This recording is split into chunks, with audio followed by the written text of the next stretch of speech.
My stepfather threw away my dad's watch and told the neighbors I was stealing from my mother. When I begged my mom to see what he was doing to me, she looked through me and said, "Why can't you just be grateful?" I stayed silent. That was 9 months ago. This morning, he was standing outside my new school fence, watching me breathe through an oxygen mask. My buddy Carter was the kind of kid who'd eat the burnt pancakes so you didn't have to. Eagle Scout at 14, he stayed after the school events until 3 a.m. just to help janitors stack chairs. The kind of guy who learned EMT training, not because he was interested in it, but because he might need it one day. His dad took his own life junior year, OD'd in the garage while Carter was at a shelter handing out free meals to the homeless. His dad left a note about Carter's mom and his best friend Bill, about how Carter wasn't his and how the affair had been happening for almost 20 years. But by the time Carter found his dad's body, his mom had already burned the note. At the funeral, she told everyone his dad had been secretly depressed. The whole town bought it. Bill moved in 3 months later. To help with bills, his mom said. Carter needs a father figure, she said. At the funeral, Bill had given the eulogy about losing his best friend. Now he slept in his best friend's bed. The wedding was small, quick. Carter was the ring bearer. That's when the erasure started. Carter came home from school to find his dad's things boxed in the garage. Trophies from coaching Carter's little league, father-son camping photos, his dad's cologne, Carter. "We need to move forward," Bill said. "Your mom needs this." His mom nodded. Xanax glazed, wine glass at noon. Carter found his dad's watch, the one Grandpa gave him, in the garbage. Bill caught him digging it out. "Stealing from your mother now?" Loud enough for the neighbors to hear. The beatings started carefully. Bill had been a cop 2 towns over and knew exactly where bruises wouldn't show, how long they'd last. Open-handed to not leave knuckle marks. Never the face during school months. Always when mom was passed out on her new prescription cocktail that Bill's doctor friend provided. "Double the normal dose," Carter heard him tell her once. "You've been through so much." She'd wake up to Carter crying, Bill comforting him about his nightmares. She started sleeping through Carter's screams. First parent-teacher conference, Bill played concerned stepfather perfectly. Showed Carter's teachers videos on his phone. Carter screaming, throwing things, having episodes. What the videos didn't show was the 2 hours before, Bill's hands around Carter's throat, telling him his dad was a coward who chose death over raising a disappointment. "We're getting him help," Bill told the teachers. "It's been so hard since his father's troubles." They looked at Carter with pity. The troubled kid with the suicidal father. Bill's therapist friend diagnosed Carter with complicated grief disorder and oppositional defiance. Official papers filed with the school. The pills made Carter's hands shake, his words slur. When he tried to tell the school counselor about Bill, she wrote down delusional episodes and projecting unresolved father issues, called Bill to pick him up early. That night's beating was the worst yet. The Columbia scholarship his dad had started saving for when Carter was born, Bill managed it now. Spent it on his own kids from his first marriage who visited weekends, called Carter psycho at the dinner table, while Bill smiled. When Carter's grandmother asked about college funds at Thanksgiving, Bill pulled out forged bank statements showing Carter had been stealing from it. "We didn't want to worry you," he told her, hand on Carter's mom's sedated shoulder. "We're handling it." Grandma stopped calling. Thursday before Thanksgiving break, Carter finally snapped, grabbed Bill's wrist mid-swing, pushed him backward. Bill fell into the coffee table, tiny cut on his forehead, called 911. "My stepson attacked me. I think he's having a psychotic break. His father committed suicide. Please hurry, I'm scared." Cops who knew Bill from the force showed up. Carter in handcuffs on his own lawn. Domestic incident on the report. School resource officer pulled Carter aside Monday. "We're watching you now." The thing about his mom was the hardest. She'd wake up sometimes, almost lucid, look at Carter like she wanted to say something. Then Bill would hand her the pills, kiss her forehead, and she'd fade again. The night Carter begged her, really begged, on his knees, to see what was happening, she looked at him with nothing behind her eyes and said, "Why can't you just be grateful?" That's when Bill started the checks. Random body searches for drugs, weapons, made Carter strip in the living room. This is what happens to criminals in jail. You want to act like one? Get treated like one. Hands everywhere they shouldn't be. Your dad never taught you how to be a man. Someone has to. Carter stood there, 14 years old, naked in his own house, Bill's phone recording, for documentation of compliance. I was at their house the day before Thanksgiving. Bill answered the door, big smile, firm handshake. "Carter's upstairs doing homework. You know how we have to stay on him about his grades now." Carter's room looked wrong. Bare walls, no lock on the door, mattress on the floor. "Where's all your stuff?" I asked. Carter just stared at nothing. Same look his dad probably had at the end. His phone buzzed. Bill calling him down for dinner. Carter walked to his closet, pushed aside the hanging clothes. His dad's hunting rifle was propped in the corner, the one Bill didn't know he'd hidden. Box of shells underneath his old scout uniform. "I think it's best if you head out," he told me. I walked out of Carter's room and down the stairs, my legs feeling like they weren't attached to my body. Bill was in the kitchen talking to Susan about needing to check Carter's room for stolen property later. Susan just nodded at whatever he said, her eyes glazed over from whatever pills he'd given her. I mumbled something about homework and headed for the door. Bill's hand landed on my shoulder just as I reached for the handle. "Everything okay up there?" he asked, his grip tightening just enough to hurt. I nodded and pulled away. practically running to my car. I sat there in the driveway for a minute, engine running, hands shaking so bad I could barely grip my phone. The image of that rifle kept flashing in my head, Carter's dead eyes matching the look I'd seen in old photos of his dad near the end. I dialed 911, and my thumb hovered over the call button. Then I remembered the cops who'd shown up when Carter pushed Bill, how they'd shaken Bill's hand and called him brother. I hung up before it could ring. I drove for 30 minutes to the county sheriff's office in the next town over, avoiding the Millbrook PD completely since half of them played poker with Bill on Fridays. The desk sergeant looked at me like I was wasting his time when I started explaining about the rifle. But when I mentioned Bill's name, his expression changed. "Bill Lawson?" he asked, leaning forward. He called over Detective Rachel Torres, a woman with sharp eyes who'd apparently been watching Bill since some incident at his last precinct that got buried. She listened to everything, taking notes, asking specific questions about dates and times. 2 hours later, Torres and I pulled up to Carter's house again. Every light was on, and we could hear Bill's voice booming from inside about missing property and ungrateful kids. Through the living room window, I saw Carter on his knees while Bill stormed around upstairs, throwing things and yelling about respect. Torres called for backup from state police, specifically requesting units from outside Millbrook. 3 state trooper cars pulled up 15 minutes later. Bill came out all smiles and handshakes until he spotted Torres. His face went hard when she mentioned they were doing a welfare check on Carter. "The boy's troubled," Bill started saying. "His father's suicide." But Torres cut him off and said she needed to speak with Carter alone. Bill's jaw clenched, but he couldn't refuse with 3 state troopers watching. Carter sat in Torres's unmarked car, not saying a word, just staring at his hands folded in his lap. I pulled out my phone and showed Torres the videos I'd been taking for months without really knowing why. Carter's bruises after Bill's talks, his hands shaking so bad he couldn't hold a pencil. His mom passed out on the couch at 2 in the afternoon. Torres's expression got darker with each video. "When did you take this one?" she asked about a video of Carter changing his shirt, purple marks across his ribs. The state troopers found the rifle in Carter's closet exactly where I'd told them it would be. Bill immediately started saying Carter must have stolen it, that he was planning something violent just like his father. Susan stumbled out to the living room,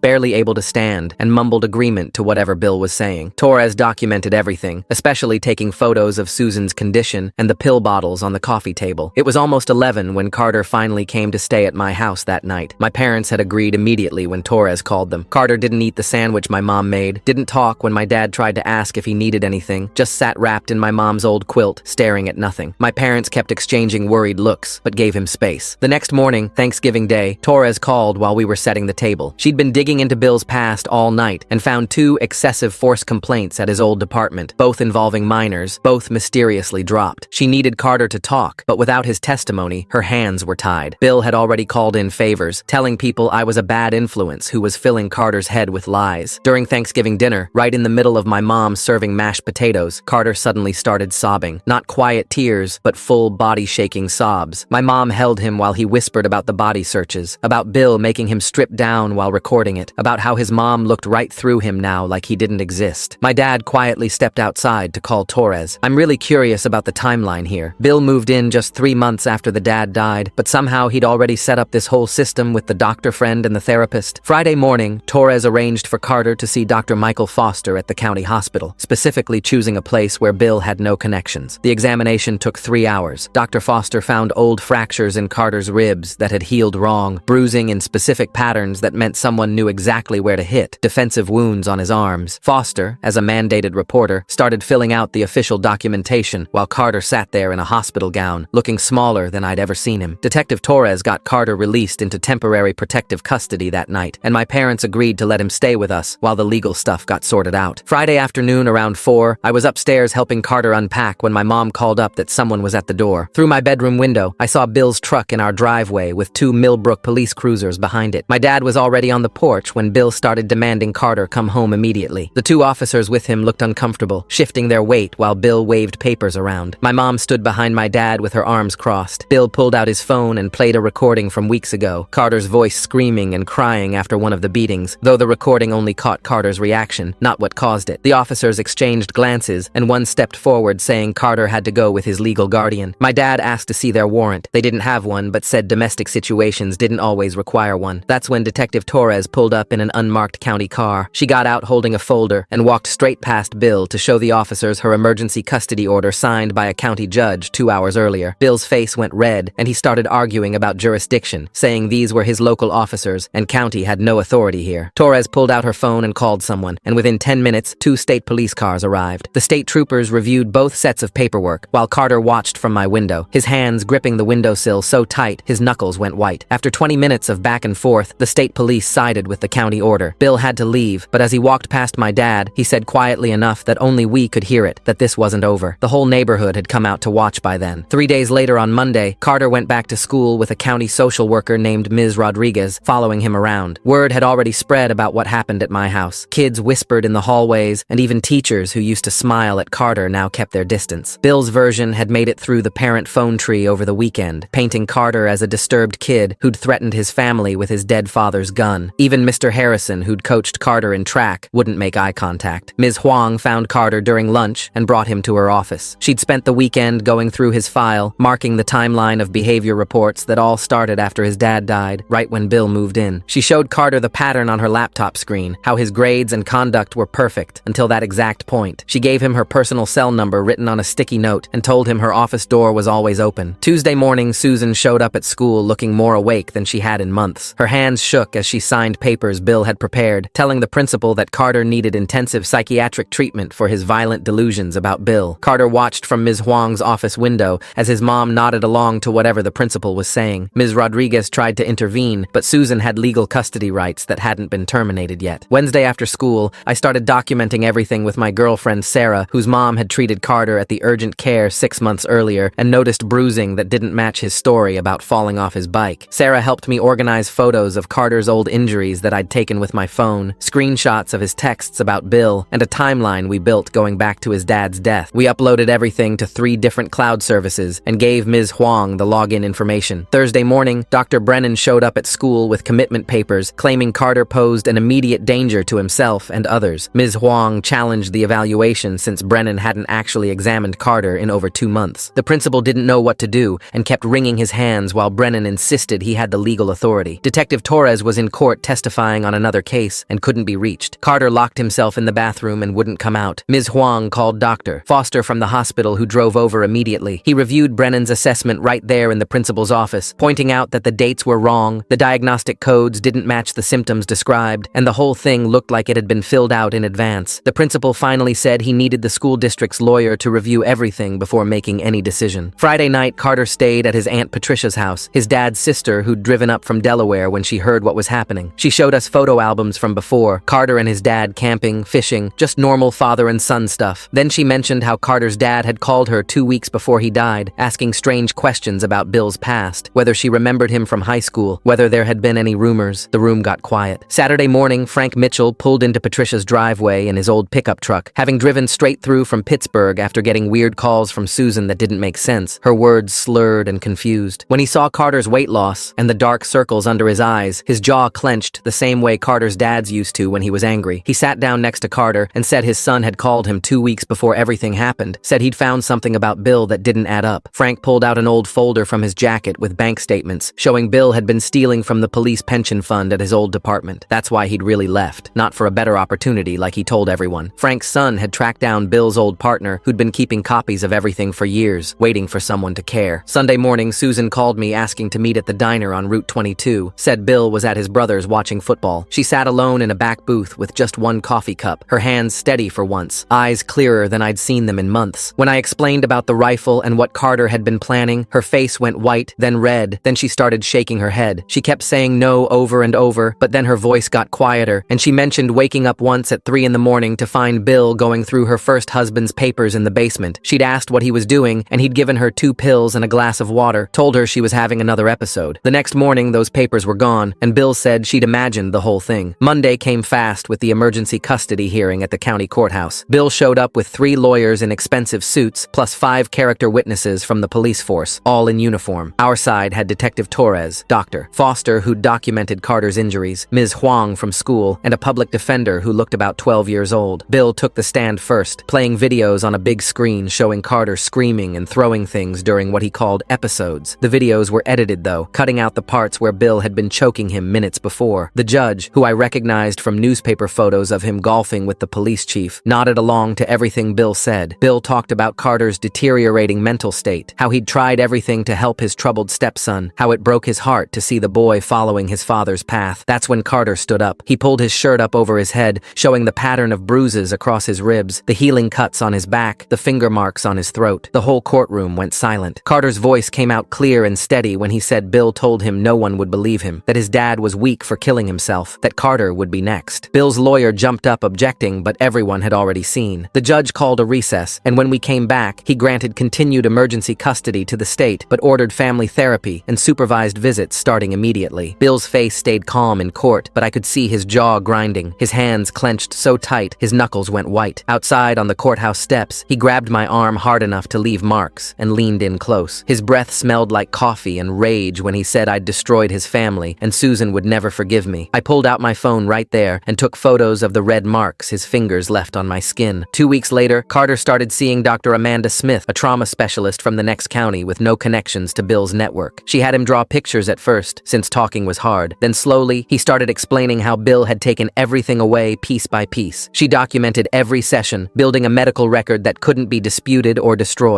A month passed with Carter getting stronger, while Bill switched tactics completely. January came, and Bill started showing up at every school event with Susan on his arm, her eyes glazed again from whatever new pills he'd gotten her on. He volunteered for the PTA, brought homemade cookies to bake sales, coached the junior varsity basketball team. Parents who didn't know the truth started asking why that poor man's stepson wouldn't come home. What kind of child abandons their family like that? Carter standing up and showing those bruises in court? That took more guts than eating burnt pancakes ever did. Bill's lawyer probably wished he'd objected before the shirt came off, not after everyone saw the evidence written across Carter's ribs. Bill made sure to look sad and worried whenever anyone asked about Carter. Then someone broke into my car while I was at work, smashed the window, and took my laptop with all the evidence files on it. The security cameras at my office parking lot were mysteriously not working that day. The footage corrupted somehow, but my friend Sarah had backed up everything to her cloud storage the night before when she was helping me organize the files. We didn't tell anyone about the backup, letting Bill think he'd won that round. Carter's grades started slipping as the stress ate at him, getting C's and D's on tests he would have aced before. His teachers, who'd been supportive at first, grew frustrated with his lack of focus, not understanding that he couldn't concentrate when every car that looked like Bill's made him panic. Bill sent concerned emails to the principal about Carter's academic decline, suggesting military school might provide the structure the boy clearly needed. The principal forwarded the suggestion to social services, adding his own concerns about Carter's future. Frank wasn't giving up, though, and hired a private investigator with his retirement savings. The PI found sealed records from Bill's first marriage, showing a restraining order his ex-wife had filed, allegations of abuse, custody lost after their daughter showed up at school with bruises. But sealed meant we couldn't use them in family court, couldn't even mention them without risking contempt charges. Frank kept digging anyway, calling Bill's ex-wife's family, tracking down old neighbors, building a picture of who Bill really was. Week 8 came, and Susan started individual therapy as part of the court order with Dr. Patricia Kim, a therapist the court appointed who wasn't part of Bill's network. Susan talked about waking up in different clothes than she remembered putting on, finding her car keys in strange places, whole days missing from her memory. Dr. Kim started documenting everything, noting symptoms consistent with being drugged without consent, building her own medical record about what was really happening in that house. 3 days later, Carter's Aunt Lisa called me crying. Someone had spray painted home wrecker and kidnapper across her garage door in red paint that dripped down like blood. Her neighbors wouldn't even look at her anymore when she walked to her car. The worst part came that evening when she found her cat dead on the porch with a note stabbed through it that said, "Stop interfering with families." The cops took pictures and filed a report, but there were no prints and no witnesses, and Bill had been at work all day with 20 people who could swear to it. The next morning, I got called down to the principal's office, where 2 detectives were waiting with a folder full of photos. Someone had sent an anonymous tip about an inappropriate relationship between me and Carter. They had pictures of us hugging outside my house, him coming over late at night, me driving him places. The way they asked their questions made my skin crawl. My mom got there within 10 minutes and had our lawyer on the phone before they could ask another question. The investigation went on for 2 weeks, and even though they found nothing, kids at school started looking at me different, and parents whispered when I walked past. Ms. Huang started watching Carter more carefully during their sessions and noticed how he'd flinch whenever male teachers walked behind him or got too close. She documented the way his whole body would tense up when anyone touched him without warning. When she asked him about Bill's body searches, he broke down and told her things that made her hands shake as she wrote them down. She filed a new CPS report that afternoon, marking it as potential sexual abuse, which opened a whole different kind of investigation. That same week, my parents got pulled over 3 times for broken taillights that weren't broken and expired registration that wasn't expired. Lisa got 4 tickets in 5 days for things like going 27 in a 25 zone. Dr. Foster came out of the hospital to find his car keyed with "Mind Your Business" scratched into the hood. Every single person helping Carter was getting the message loud and clear. Susan missed her next next supervised visit with Carter because they found her passed out in her car in a grocery store parking lot at 2 in the afternoon. The hospital ran tests and found medication levels that should have killed her. Patricia Kim's notes about chemical restraint suddenly looked a lot more serious. Bill showed up at the hospital playing the worried husband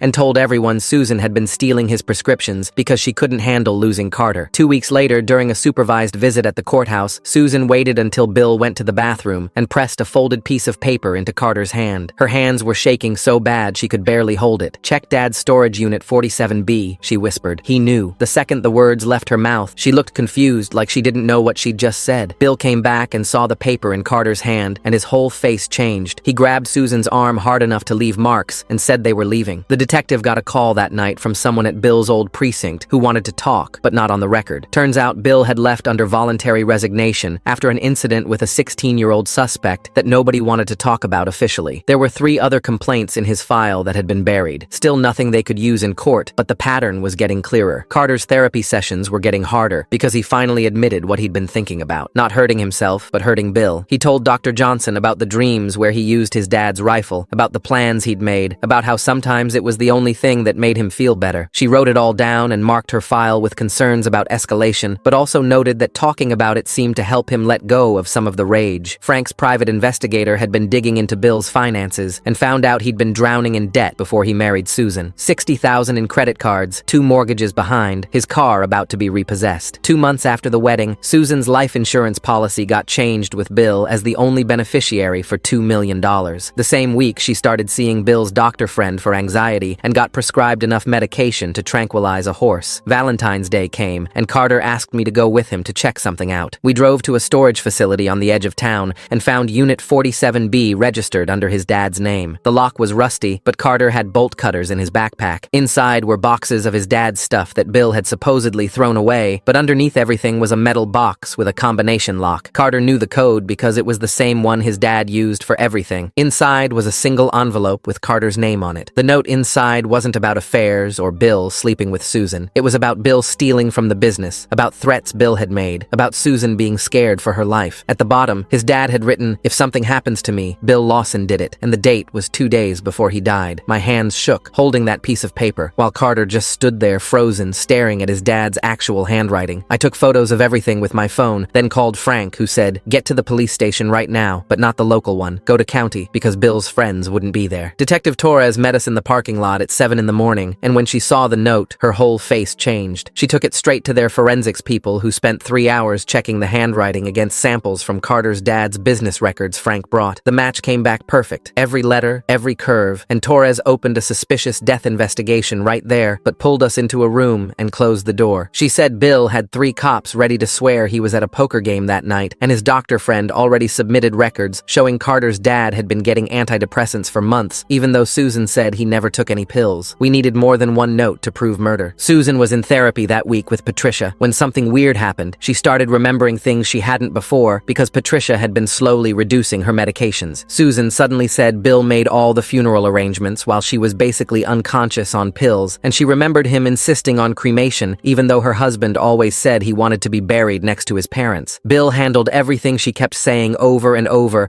while Patricia wrote it all down and noted how Susan's memory improved when the drugs wore off. Carter sat in Frank's living room that night, reading his father's note again and again, tracing the words with his finger. He wasn't crying anymore, just whispering that his dad didn't leave them. He was trying to protect them, and all that guilt Carter carried for months turned into something else. He wanted to speak at the custody hearing, wanted everyone to know the truth. Week 14 came, and the private investigator Frank hired finally tracked down Bill's ex-wife Margaret, living 3 states away under her maiden name. She agreed to a video call, and her story made my skin crawl because it was exactly what Bill did to Susan. The gradual medication increases, cutting her off from family, taking control of all the money. Margaret only escaped when her brother physically drove to their house and carried her out while Bill was at work. The school board meeting happened next week, and Bill showed up with a petition signed by 40 parents calling Carter dangerous and unstable, saying their kids didn't feel safe. Something feels off about Susan suddenly remembering the storage unit number during that visit. How does someone that drugged forget everything else but manage to pass along such specific information? Makes me wonder if she's been playing a longer game than we realize, maybe. But Ms. Huang stood up with 3 folders of documentation showing Carter's grades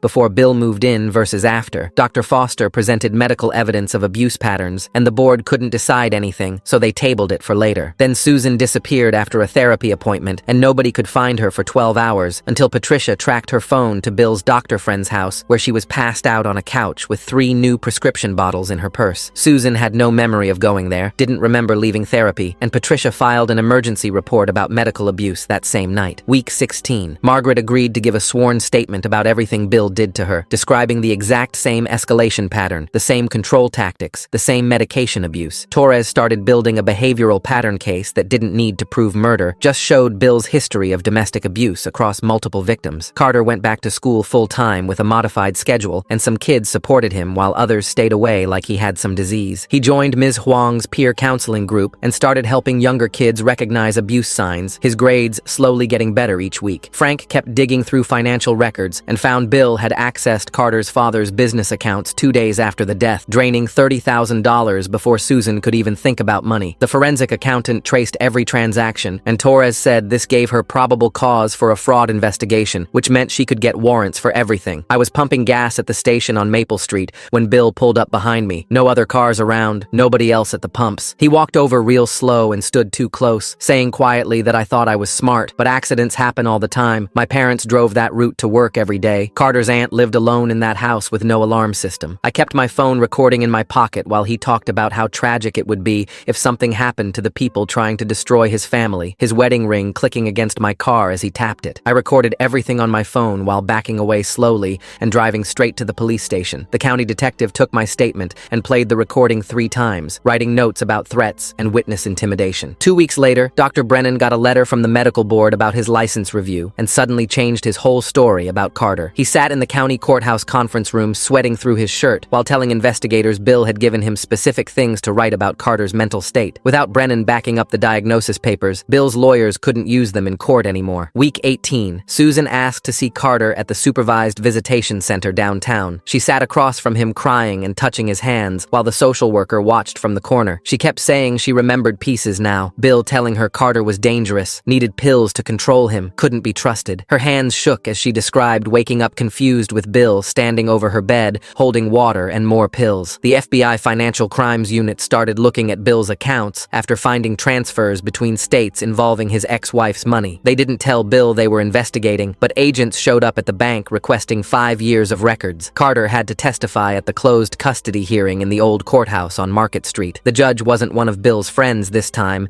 and actually listened while Carter described the searches and beatings. Bill's lawyer kept trying to make Carter look crazy, but the medical reports from the hospital showed old fractures and bruises in different healing stages. 3 days later, Dr. Morrison got arrested at his medical practice for illegal prescriptions. Federal agents walked him out in handcuffs while patients watched from the waiting room. Facing 20 years and losing his license forever, Morrison flipped immediately and gave investigators boxes of receipts. He showed them text messages where Bill asked for specific drugs to keep Susan sedated and offered cash payments through his ex-wife's account. Week 20. The FBI showed up at Bill's house with a federal warrant while I watched from across the street with Carter and his aunt. They carried out computers and boxes while Bill stood on his lawn yelling about his rights. The agents found hundreds of videos on his computer labeled with dates and degrading titles showing Carter during the body searches. They also found bank documents showing Bill had been moving money from Susan's accounts to his kids from his first marriage. Bill kept shouting that everything was legal as her husband, but the agents just kept loading evidence bags into their van. Susan's new doctor at the county hospital started managing her medication properly for the first time in over a year. She remembered more each day, including Bill putting powder in her coffee and changing papers while she was unconscious. She told investigators about the night her first husband died and how Bill showed up at the house within 10 minutes, even though nobody had called him yet. Carter stayed with his aunt, but woke up screaming most nights about Bill coming for him. His new therapist, Dr. Williams, worked with him on breathing exercises, but Carter still checked closets and under beds looking for guns that weren't there. He'd sit in the corner of rooms where he could see all the doors and jumped whenever car doors slammed outside. Week 22. The local news picked up the story after the federal raid with the headline about a respected officer under investigation. Parents who had signed Bill's petition started calling to apologize to Carter and his aunt. The grocery store clerk who'd given Bill information about Carter's schedule told everyone she felt terrible. The town split between people defending Bill and others, finally admitting they'd seen things, but stayed quiet. Bill made bail using his pension money and immediately filed for emergency custody of Susan, claiming she wasn't mentally competent. But the nurse, Patricia, who'd been giving Susan the overdoses, testified about Bill's instructions to keep her sedated. Susan stood up in court clearer than she'd been win in 2 years and told the judge she wanted a divorce and restraining order. Bill's lawyer argued Susan was too damaged to make decisions, but she answered every question the judge asked about dates and details. 3 nights later, I woke up to sirens screaming past my window and saw the orange glow coming from Lisa's neighborhood where Carter was staying. The garage was already half gone when I got there, flames reaching toward the main house where Carter and his aunt slept. Firefighters were spraying everything down while Carter stood on the lawn in his pajamas, shaking. Lisa's security camera caught someone in dark clothes pouring something around the garage doors around 2 a.m.,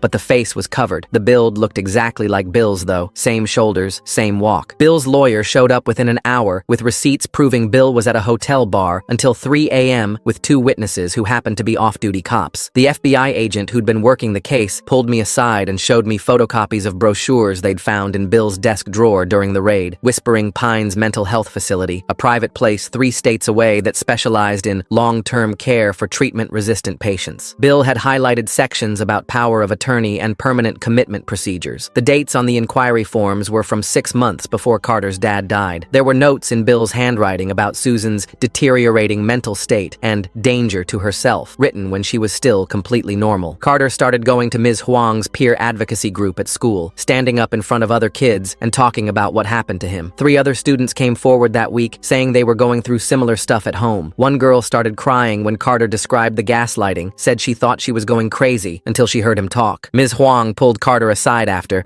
and told him he was brave, but Carter just looked tired and said he was done being quiet. Week 24 came, and Susan finally left the rehab facility, moving straight to her sister's place 2 hours away from Millbrook. She'd gained weight back, her hands didn't shake anymore, and she could look people in the eye again. She wrote Carter letters every day, pages and pages trying to explain how Bill had gotten into her head, how the pills made everything fuzzy, how sorry she was. The letters piled up unopened in Carter's desk drawer at Lisa's house. The fire investigator came back with his report, showing the burn patterns matched exactly what they teach at Police Academy arson investigation training. The accelerant pour pattern, the ignition point, even the timing matched Bill's old training materials they'd pulled from his personnel file. Not enough for charges since anyone could learn that stuff online, but Detective Torres told Carter and Lisa they should find somewhere else to stay for a while. 2 weeks later, Bill showed up at Carter's new school during lunch, standing by the fence watching the courtyard. He told the security guard he just wanted to talk to his stepson about family matters. Carter saw him through the cafeteria window and his whole body locked up, couldn't breathe, started hyperventilating so bad the nurse had to give him oxygen. The security footage showed Bill had been there since 7 a.m., just waiting. His lawyer claimed it was a misunderstanding, that Bill thought the restraining order only covered the old school, but the judge added new charges anyway. Bill showing up at Carter's new school at 7 a.m. like some creepy morning jogger who forgot to jog, that's dedication to being the worst. Margaret flew in from Arizona to testify in person, brought 3 boxes of medical records showing the exact same pattern from when she was married to Bill. The Xanax prescriptions that kept increasing, the Ambien added on top, the psychiatrist friend who diagnosed her with disorders she didn't have, bank statements showing money disappearing, Bill's name appearing on accounts, property transfers she didn't remember signing. The prosecutor started building what he called a pattern of predatory behavior case, showing Bill had done this multiple times. Week 26 arrived, and Frank drove Carter to the cemetery for the first time since everything started. Carter stood at his dad's headstone for 20 minutes without saying anything, then pulled his Eagle Scout badge from his pocket and set it on top of the granite. Frank heard him whisper something about protecting Mom now, about understanding why his dad tried to fight back. Frank put his hand on Carter's shoulder, and they stood there until the sun started setting. Bill's cop friends stopped returning his calls after the news about Margaret's testimony spread. The department suspended him without pay pending investigation, then fired him completely when the FBI shared their findings. His pension disappeared, his benefits gone, 20 years of service wiped out. People saw him at Murphy's bar every night, drinking whiskey alone and talking to himself about ungrateful kids and backstabbing friends. The bartender said he kept saying everyone would be sorry, that they didn't know who they were messing with. Then the FBI found Jennifer, not Margaret, not Susan, but another woman from 20 years ago when Bill was just starting as a cop in Ohio. She died from an overdose of the exact same drugs that killed Carter's dad, found in her garage with the car running. Bill had been her boyfriend, had just gotten a life insurance payout of $200,000 after her death. The case had been ruled a suicide, closed within a week, no real investigation. The detective who'd signed off on it was Bill's academy roommate. The FBI tracked down Jennifer's sister in Oregon, who'd been keeping a box of Jennifer's letters for 20 years. She handed over everything without hesitation, told the agents she'd always known Bill killed her sister, but nobody would listen to a teenager back then. The letters described Bill's control patterns exactly like what Carter went through, the medication doses increasing, the isolation from family, the way he'd twist every conversation to to make Jennifer doubt herself. 3 victims across 2 decades using the same playbook every time. The toxicology expert the FBI brought in spent 2 days reviewing Carter's dad's autopsy files and found something the original coroner missed or ignored. The drug combination in his system would have required someone else to administer at least part of it, since the sedatives would have knocked him out before he could take the rest. Not enough for a murder charge on its own, but it raised enough questions that the county had to reopen the case. Susan was staying with her sister now, 3 weeks clean from the pills, and she called me crying one night about remembering things she'd blocked out. The night Carter's dad died, Bill had made her take double her usual sleeping pills, said she looked stressed and needed rest. She'd woken up around 3 in the morning to use the bathroom and Bill wasn't in bed, then heard him come in the back door at 4, claiming he'd been watching TV downstairs the whole time. She'd been too drugged to process it then, but now it made her sick. Carter started at a new school 2 districts over where Lisa had moved them both for safety. Nobody there knew about Bill or the trial or any of it, just saw him as the quiet new kid who was good at math. He made friends with some kids in his chemistry class who invited him to play basketball after school. For the first time in years, he was just Carter, not the kid with the dead dad and psycho stepdad. The federal prosecutor met with Bill's lawyer to offer 15 years if he'd confessed to the fraud and abuse charges, avoid a trial that would destroy what was left of his reputation. Bill fired his lawyer on the spot, told the prosecutor he'd represent himself because his connections would get him off like they always had. The prosecutor just shook his head and left. Bill's mother put up her house for his bail again, swearing her son was innocent, and he walked out that same afternoon. That night, Carter's phone rang from Bill's number, just breathing at first, then Bill's voice saying this wasn't over before the line went dead. The FBI traced it to a gas station 3 blocks from Lisa's new address. They increased protection immediately, but everyone knew Bill had cop friends who'd tell him anything. Dr. Morrison finally cracked under pressure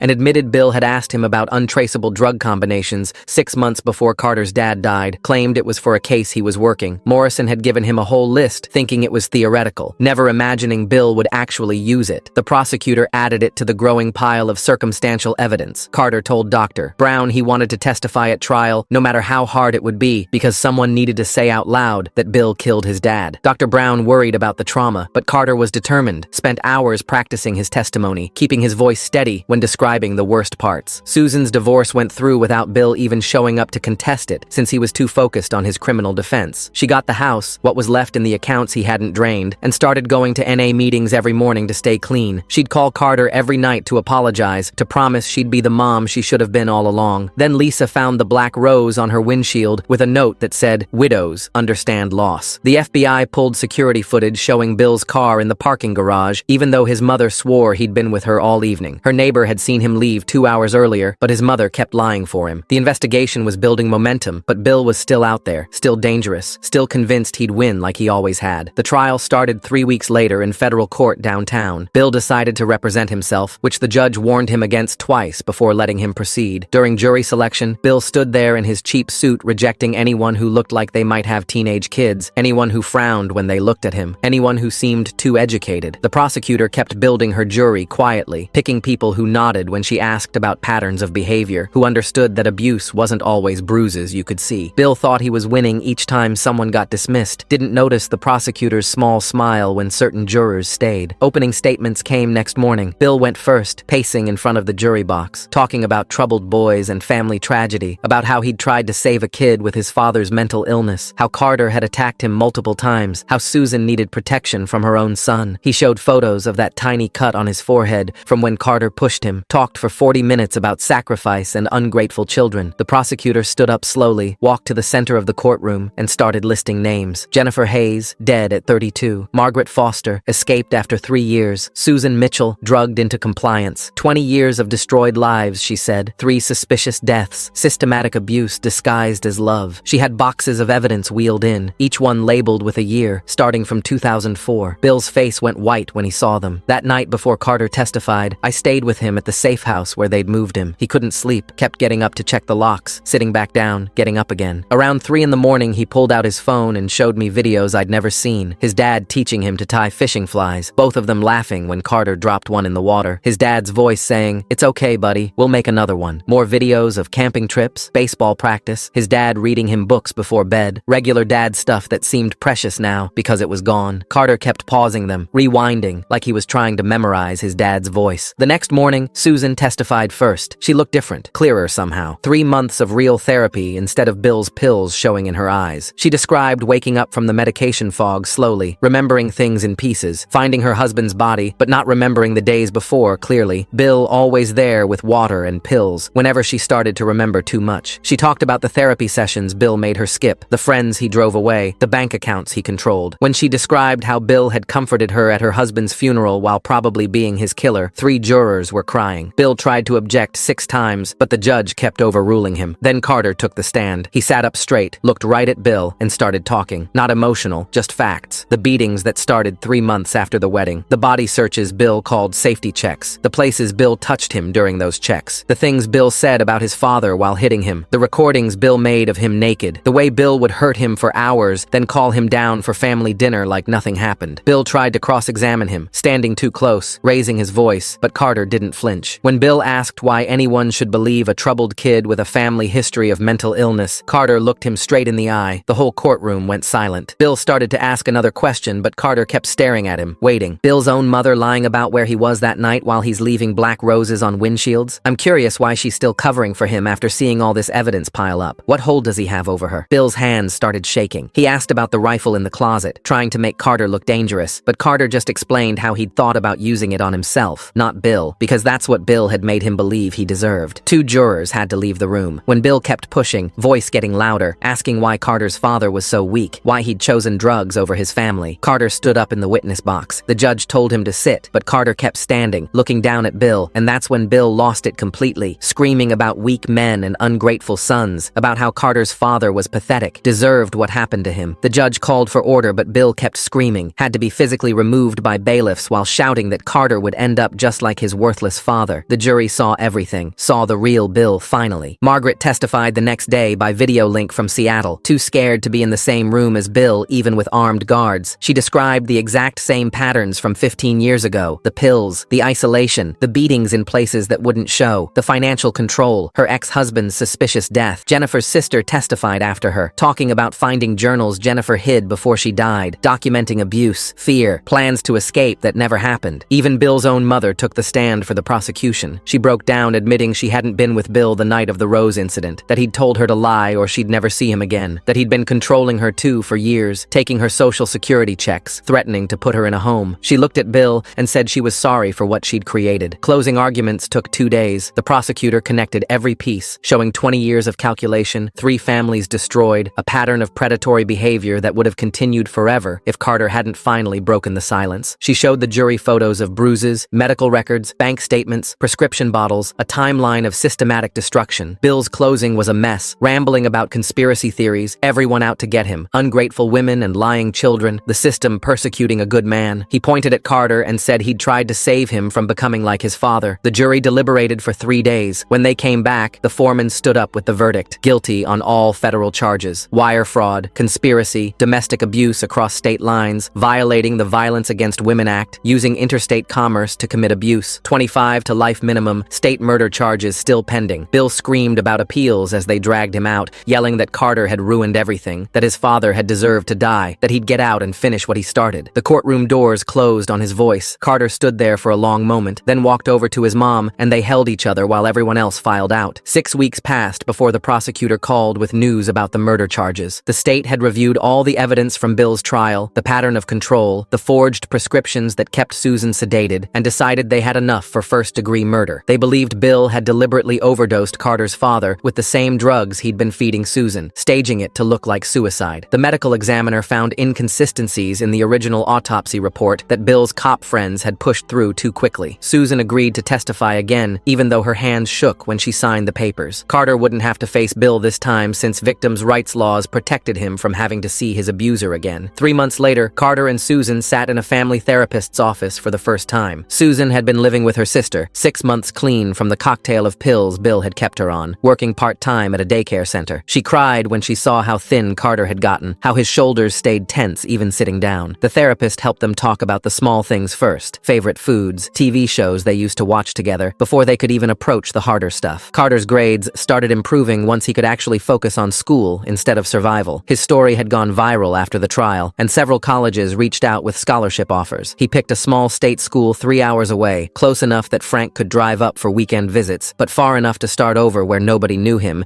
as the kid whose stepdad tried to destroy his family. The murder trial took 8 months from start to verdict. The evidence was mostly circumstantial but overwhelming when laid out together. Bill's first wife testified about similar patterns of control, his obsession with Carter's father's life, the way he'd talked about wanting everything his friend had. The jury took 4 hours to come back with guilty, life without parole. Bill's appeals got denied within weeks. His mother had to sell her house to pay his legal bills and moved into assisted living. Carter spoke at a conference about recognizing abuse 9 months after the verdict. He stood at the podium with note cards he never looked at and told 300 people how Bill had made everyone doubt reality, how the signs were there but hidden behind a badge and a smile. He talked about trusting your instincts when something feels wrong, even if everyone tells you you're crazy. A year after the trial, Susan moved back into their house. She'd repainted every room, replaced all the furniture, turned Bill's office into a craft room. She worked as a teacher's aide now and sponsored 2 other women trying to leave abusive relationships. Some days were still hard. She still flinched at unexpected sounds, but she was present in a way she hadn't been for years. Frank set up a scholarship in his son's name for students who'd overcome family trauma. At the ceremony, he asked Carter to be the first recipient. Carter spoke about his real father, the man who coached Little League and volunteered at shelters, who taught him to tie fishing flies and change oil, who loved his family more than anything. The check would cover his first 2 years of college. Carter and I stayed close through school. He majored in social work, determined to help kids recognize the signs he'd missed. Some nights he'd call me at 2 a.m., nightmares about finding the rifle still in his closet, about what might have happened if I hadn't knocked on his door that day. His therapist taught him breathing exercises and grounding techniques that mostly worked. 18 months after the verdict, Susan got a German Shepherd from the rescue shelter. She named her Hope, which felt a little on the nose, but Carter didn't say anything. He helped train her on his monthly visits home, teaching her to bark at strangers, to sleep by Susan's bed, to be the protection they'd never had before. They'd built something new from what Bill had tried to destroy, different than before, but stronger in some ways. 2 years after learning the truth about his father's death, Carter stood at the grave for the first time since the funeral. Susan stood beside him, the first time she'd been able to come here. They planted yellow roses, his father's favorite, in the permanent vase the cemetery provided. Neither of them spoke for a long time. Finally, Susan said quietly that they'd survived, that his father would be proud of how strong Carter had become. Carter nodded, finally able to imagine a future that wasn't just about getting through each day. They walked back to their separate cars together, not yet whole, but no longer broken, ready to keep building the lives Bill had tried to steal from them. Time to close the book on this one, folks. Appreciate you letting me toss in my trademark wit and wisdom today. If you made it to the end, drop a comment. I love reading all your comments.